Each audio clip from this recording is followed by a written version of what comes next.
di Majalengka. Assalamualaikum Buya.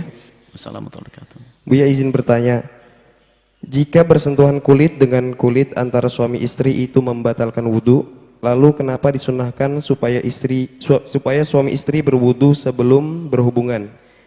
Toh akhirnya batal juga wudhunya karena bersentuhan, Buya. Mohon penjelasannya, terima kasih. Bismillah. Anjuran dari baginda Nabi sallallahu alaihi, di dalam kalau kita hendak tidur untuk berwudhu, hendak makan adalah berwudhu. Wudhu itu sendiri sunnah, zatnya sunnah. Wudhu bukan harus karena sholat. Kita melakukan wudhu menjalankan perintah dari Nabi, selesai. Itu kesunnahan. Jadi kalau mau tidur hendaknya berwudhu.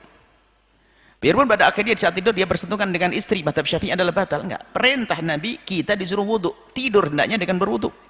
Bersentuhan dengan istri yang namanya tidur dengan istrinya. Wudhu kita bukan wudhu untuk sholat. Nah, yang masalah bergaul bukan. Yang disunnahkan dalam menggauli suami, bergaulnya suami istri disunahkan adalah dalam hadis Nabi, suami yang ingin mengulang dalam hadis, idza ata ahadukum ahlahu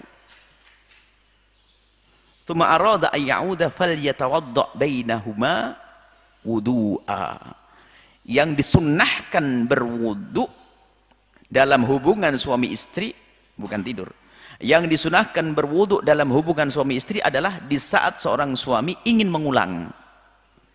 Habis menggauli istrinya lalu dia ingin mengulang lagi menghubungi istrinya, maka disunnahkan seorang suami untuk mengambil air wudu.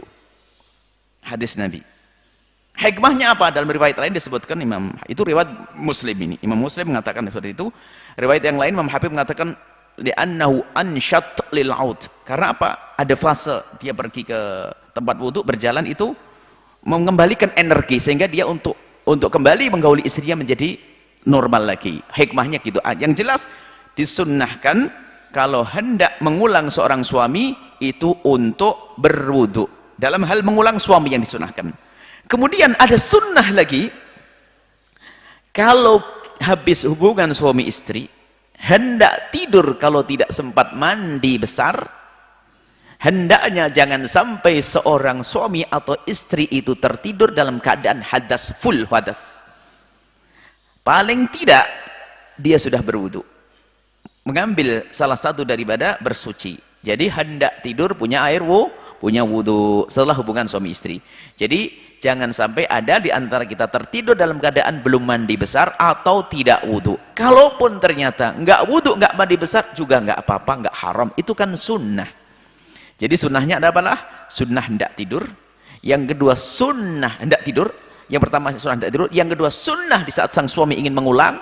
Yang ketiga adalah sunnah di saat hendak tidur belum sempat mandi, maka disunahkan berwudu. Inilah kesunnahannya. Jadi ini bukan urusan masalah batal-batal, enggak. Bukan itu, kesunnahan dari Nabi. Jadi memang betul berhubungan batal, bahkan berhubungan suami, tapi Nabi mengajarkan semacam itu. Dalam riwayat lain disebutkan ansyat, lebih sehat, lebih segar, lebih baik bagi seorang suami. Ini adalah sunnah Nabi, lakukan akan dapatkan pahala. Wallahu a'lam bishawab.